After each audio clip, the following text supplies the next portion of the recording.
The stage lights blazed across the crowded auditorium, cameras flashing as the debate between Vice President Kamala Harris and former President Donald Trump began. The energy in the room was electric, Democrats eager to see Kamala deliver a knockout blow, Republicans ready to watch Trump dismantle his opponent. Kamala leaned forward in her chair, a sharp smile curving her lips as she prepared her first strike. "Donald," she said firmly, her voice carrying across the hall, "you spent 4 years dividing this country. You left Americans more anxious, more uncertain, and more divided than at any point in modern history. And now you come back promising leadership? The only thing you ever led was chaos." Gasps rippled through the audience, followed by thunderous applause from Kamala's supporters. She adjusted her blazer, turning slightly toward the cameras. "You don't represent stability. You don't represent solutions. You represent a dark past America worked hard to leave behind." The moderator tried to move to the next question, but Trump raised his hand slowly, commanding silence without even saying a word. His eyes locked on Kamala, his expression calm, almost amused. He leaned into the microphone, his voice low and deliberate. "Kamala," he began, "you talk about division, but let's look at the facts. Under my leadership, America had the strongest economy in decades. Gas was affordable. Jobs were coming back. Our borders were secure. And the world respected us again. That's not chaos. That's results."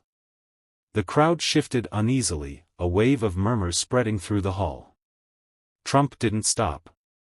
His voice rose, sharper now. "You want to lecture me on leadership? You couldn't even manage your own staff without leaks and dysfunction. You've spent 3 years nodding along while your administration failed on inflation, failed on the border, failed on foreign policy. And you call that stability?" The audience erupted, half cheering, half booing. Kamala's smile faltered just slightly, the camera catching the flicker of surprise in her eyes. Trump's words had landed harder than expected. Kamala straightened in her chair, refusing to let Trump seize control so quickly. Her voice sharpened as she raised a hand toward the audience. "Donald, you love to take credit for everything, but let's be honest. You inherited a growing economy and left behind chaos. You abandoned allies, cozied up to dictators, and left America weaker on the global stage. And while you brag about gas prices, families were terrified every time they turned on the news because they never knew what crisis you were about to start next." Her words echoed through the hall, drawing loud applause from her supporters. She leaned forward, her tone almost mocking now. "You weren't respected, Donald. You were ridiculed. The world laughed at you." For a second, the crowd roared in approval. Kamala glanced at the cameras, as if she had landed her winning punch. But Trump, arms folded across his chest, shook his head with a smirk that radiated confidence. Then he leaned into the mic. His voice came slow, measured, but dripping with force. "The world laughed at me? Kamala, they weren't laughing. They were listening. They were afraid to cross us because they knew America was strong again. Under my watch, NATO paid their fair share. China was held accountable. And Russia didn't dare make a move on Europe. That's not laughter. That's respect." The audience buzzed, some nodding, others jeering. Trump raised his hand again, cutting through the noise. His voice thundered. "You want to talk about chaos? Take a look at your own administration. Inflation through the roof. Border wide open. Families struggling to survive. That's not leadership, Kamala. That's weakness. And weakness is dangerous." The words landed like a hammer. Kamala blinked, her expression tight. The camera zoomed in, capturing every flicker of tension between the two. Trump had shifted the debate from past to present, and suddenly, the vice president was on defense. The moderator attempted to step in, but the clash between Trump and Kamala had taken on a life of its own. The audience leaned forward, sensing the tension mounting to a breaking point. Kamala took a breath, her tone sharper, her words chosen like daggers.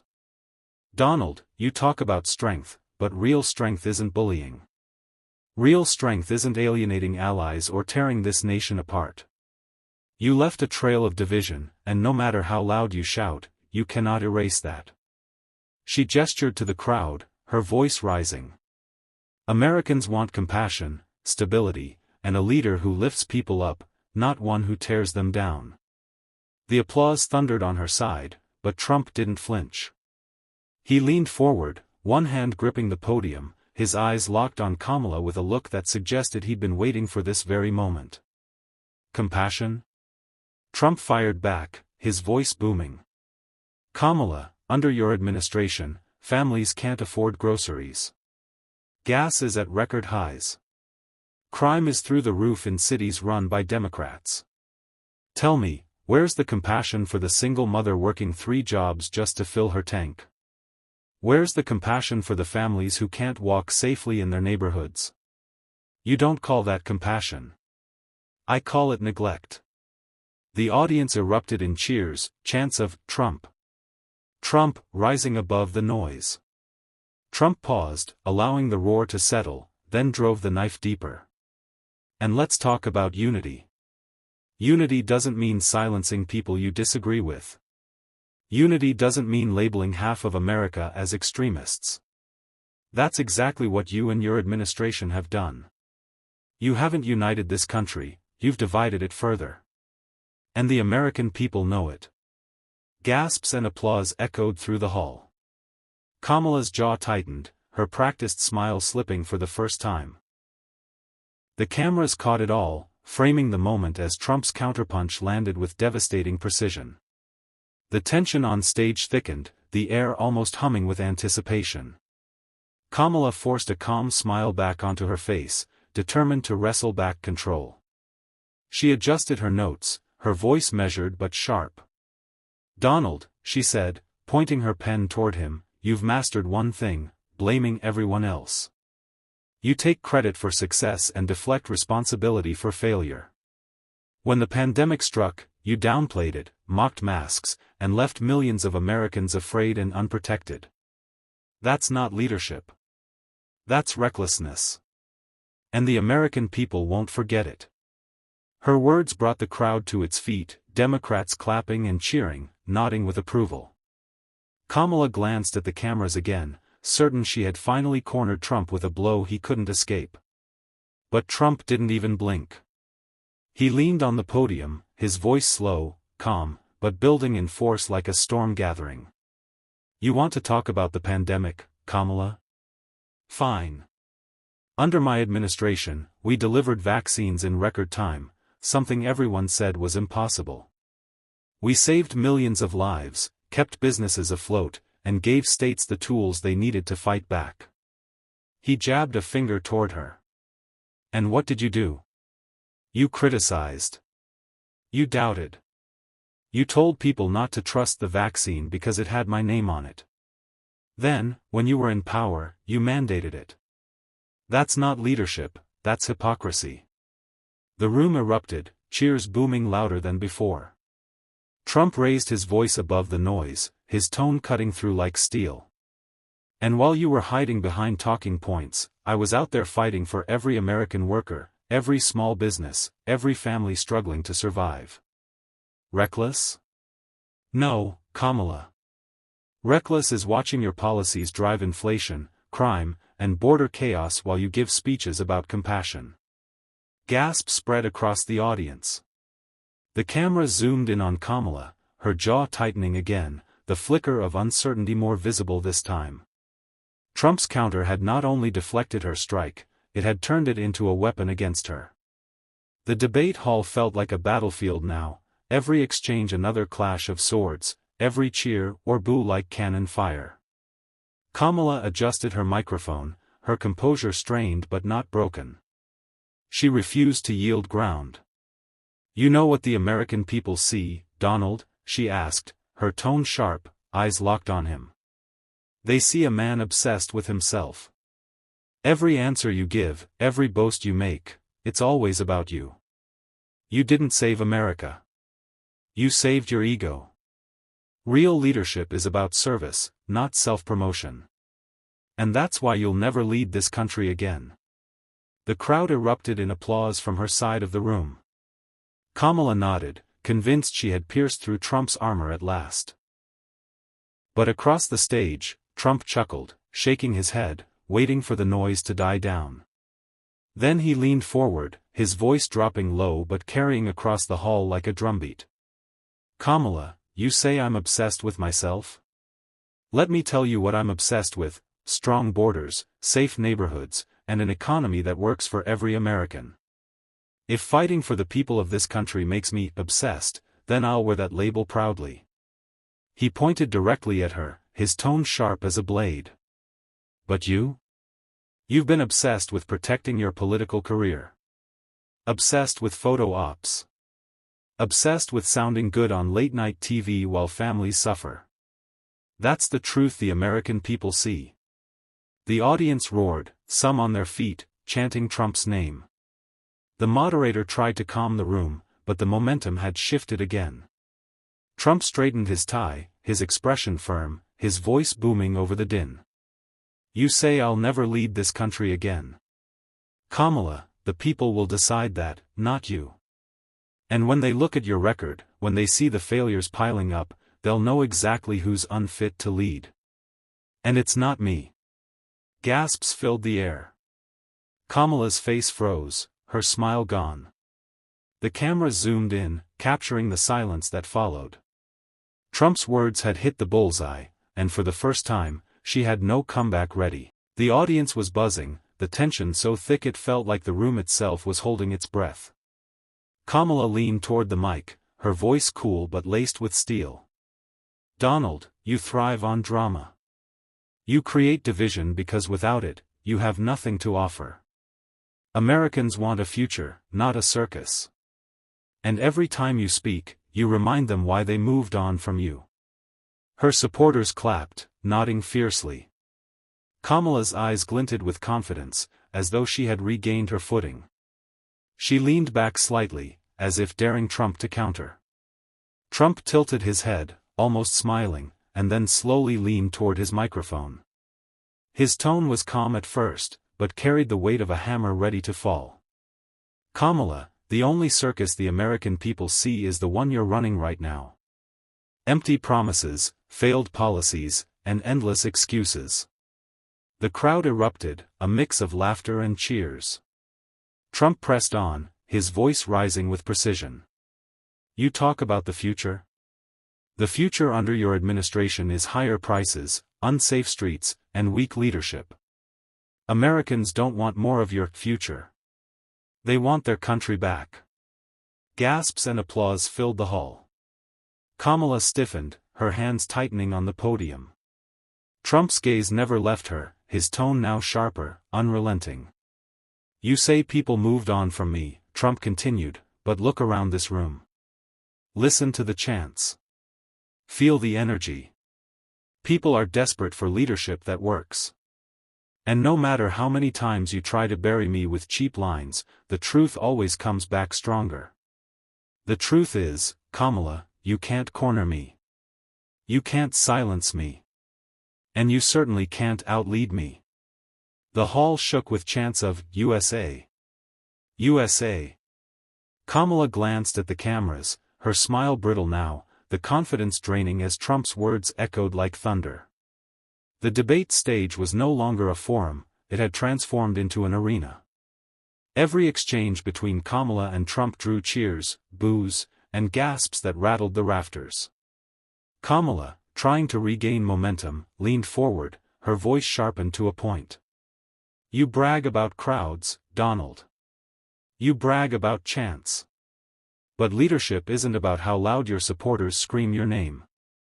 Leadership is about lifting every American, not just the ones who worship you. You thrive on division, and history will remember you as the president who broke this country apart. Her words drew thunderous applause from her side of the audience. For a moment, Kamala seemed to have wrested back control, her expression firm, her chin high. She scanned the crowd with the look of someone convinced she had struck gold. But Trump's reply came like a hammer crashing through the noise. He didn't smile. He didn't pause. His voice dropped low, every syllable cutting like a blade. History, Kamala, won't remember me for breaking this country apart. History will remember me as the president who stood up when America was being sold out. He raised his hand, pointing toward the audience, then toward her. You want to talk about division? Let's be clear, division didn't start with me. Division came from politicians like you who insult hard-working Americans, who sneer at their faith, their jobs, and their patriotism. You mock them. I fight for them. That's the difference. The hall erupted in roars, many standing to their feet. Chants of Trump. Trump. Trump shook the walls. Kamala's eyes flickered with frustration, her smile frozen but thin, her composure tested. Trump pressed harder, his voice now booming across the stage. You think history will side with you? No, Kamala. History sides with results. And my results speak louder than your speeches. That's why you can't corner me, and why you'll never silence the millions who know America was stronger under my watch. The roar of approval surged, drowning out the moderator's attempts to regain order. Kamala shifted in her seat, suddenly looking less like the confident prosecutor and more like someone on trial. The moderator's gavel tapped the table, trying to quiet the roaring crowd, but the energy in the hall had already spilled out of control. Kamala took a slow sip of water, her jaw tightening as she steadied herself. She leaned forward again, her voice crisp, as if determined to reclaim lost ground. Donald, she began, her tone rising above the noise, you keep rewriting history. You spin your failures into fairy tales and expect Americans to believe them. But the truth is simple, under you, this country faced scandal after scandal, crisis after crisis. Real leadership doesn't mean shouting the loudest. It means bringing people together, and you've never done that. You only ever divided. The applause thundered on her side, echoing with chants of Kamala. Kamala. She lifted her chin, basking in the moment, confident that she had regained her footing. But Trump, leaning casually on the podium, waited until the noise dipped just enough.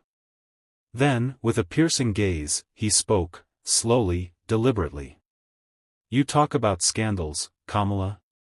Let's talk about failures. Inflation through the roof.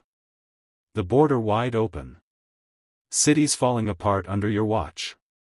Families crushed under rising costs.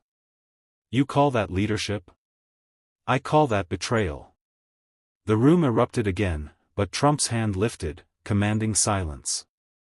His voice now sharpened, every word cutting with precision.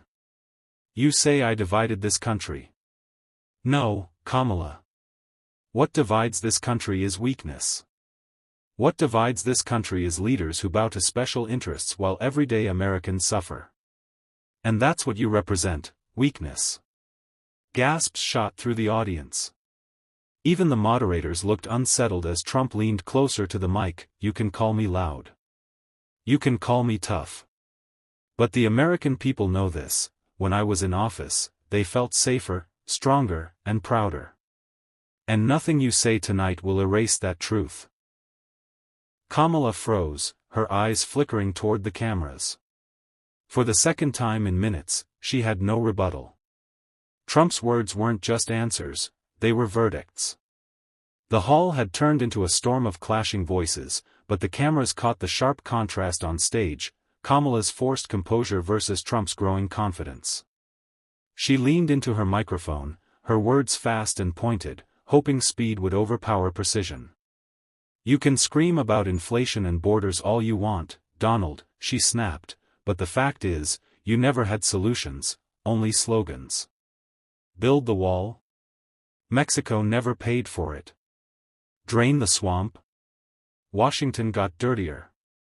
You made promises you never kept, and America remembers. That's the truth. Her words drew wild applause from her corner of the audience, her supporters chanting in triumph. Kamala flashed a smile, confident she had landed the knockout. Trump waited. He let the noise run its course, his arms folded, his eyes fixed on her with the patience of a predator. Then he stepped toward the microphone, his tone sharp, calm, and cutting. "Promises I never kept," Trump said, his voice dropping low, the crowd leaning in. "Kamala, I kept the biggest promise of all, putting America first. And that's exactly why you're standing here tonight trying to rewrite history, because deep down, you know the country was stronger, safer, and prouder under my leadership." Gasps and cheers rippled through the audience. Trump's voice grew louder, more forceful. "You talk about the wall. I built hundreds of miles of it, and it worked. You talk about draining the swamp. Well, the swamp fought back, and guess what? You're standing knee-deep in it now. That's why the American people don't trust you." The room roared, a wave of chants crashing down, "USA! USA!" Kamala shifted her weight, her jaw tight, her smile brittle. Trump pressed harder. "You say America remembers? You're right. They remember paychecks that stretched further. They remember safe streets. They remember respect on the world stage. And they remember that all of it disappeared the moment you and your administration took over." The hall erupted, cameras zooming in as Kamala's forced smile faltered once again. Trump's words had flipped her attack into his strongest weapon yet. The hall had reached a fever pitch. The audience was split down the middle, but the energy undeniably tilted toward Trump. The camera zoomed in on both podiums, capturing the defining contrast: Kamala's tight smile, her eyes darting as if searching for footing, and Trump's steady gaze, sharp and unyielding. Kamala straightened her shoulders and tried one last strike. Her voice trembled slightly under the weight of the moment, but she pressed forward. "Donald, you can make all the claims you want. But at the end of the day, Americans will judge you by the chaos you left behind. They'll choose stability over division, progress over anger, and a leader who cares for all of them. Not just the ones who cheer the loudest." Her side of the crowd clapped and cheered, but it sounded weaker than before, more forced than fiery. She turned to the camera, hoping the optics would save what her words couldn't. Trump didn't wait. He stepped forward, his voice booming, his tone final, like a verdict being read in court. "Kamala, you can try to paint yourself as the voice of stability. But Americans aren't blind. They see empty shelves. They feel higher prices. They live in unsafe streets. And they know who's responsible, you and your administration." The audience roared. Trump raised a hand, silencing them just enough for his closing blow. "You say they'll choose progress over anger? They will. And that's why they'll reject you. Because your so-called progress is their suffering. And my anger? It's not for me. It's for them, the forgotten men and women of this country who you've abandoned. That's the difference. That's why you can't corner me. And that's why you're speechless now." The crowd erupted like a thunderclap, shaking the debate hall. Chants of "USA! USA!" drowned out Kamala's attempted retort. She pressed her lips together, eyes fixed on her notes, but it was too late. The cameras had already captured the moment, the image of Trump towering with confidence while Kamala, silent, looked shaken under the lights. The stage belonged to Trump, and everyone in the room knew it.